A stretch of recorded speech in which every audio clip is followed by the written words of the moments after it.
The example shown today does not have an engine cover. If you have a Volkswagen Beetle engine cover, you just pull up at the four corners and it'll come out of the grommets. If you have a Rapid, Golf, Jetta, or Passat, you're going to have a couple extra steps. Firstly, there's a duct right here that's going to connect. There will be a Torx screw on each side of it. Next, there's going to be a tube right about here.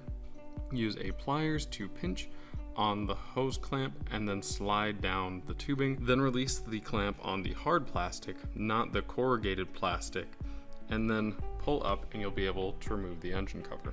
If you have a MAF sensor or intake air temperature sensor, what you're going to want to do, just like any Volkswagen sensor, push in, pull the tab back, and then pull the whole housing away just like that. All right, ignition coils and spark plugs on a 2.5.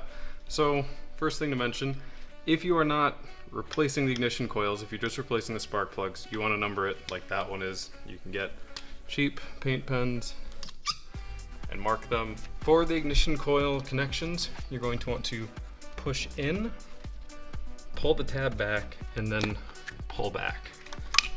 And as you go down the line with these ignition coils, you're going to want to work with this harness so that you're not putting a whole lot of tension on any of the connections.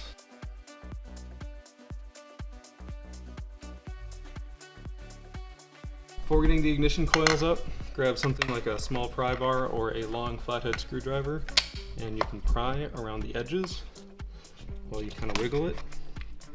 You just want to be mindful because this valve cover is plastic.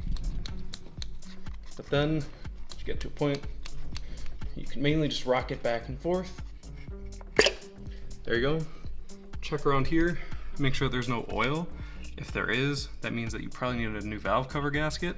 All right, next up, taking out spark plugs. Pretty simple. Spark plug socket. Should come out quite easily.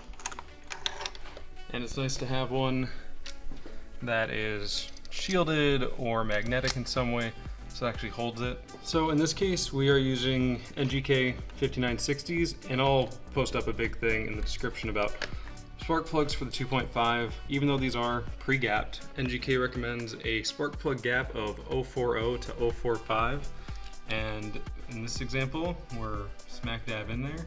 But it is a good idea to always check. And if you want to be really particular, like me, the torque spec is 18 foot-pounds or 25 Newton meters.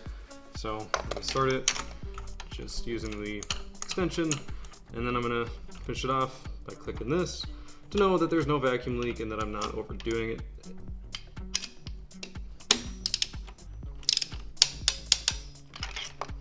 And do that 4 more times. So I'm using the red tops. That's just because they were cheaper than the black tops. As I understand, they're the same part other than the red.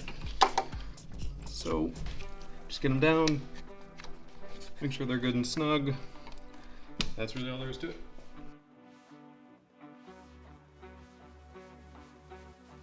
All right, then get your harness plugged in. Just gonna go the opposite direction.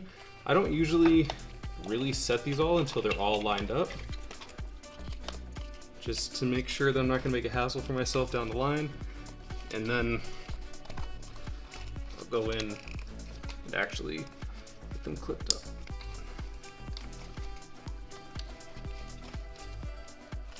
This one's a pain because the clip is actually broken. After you've replaced the spark plugs and ignition coils, give it a few seconds to verify that the idle will settle. If your car is equipped with a mass airflow sensor and an intake air temperature sensor, you're going to need those plugged in and properly connected, i.e. the intake air box, engine cover being all reseated before you start it up.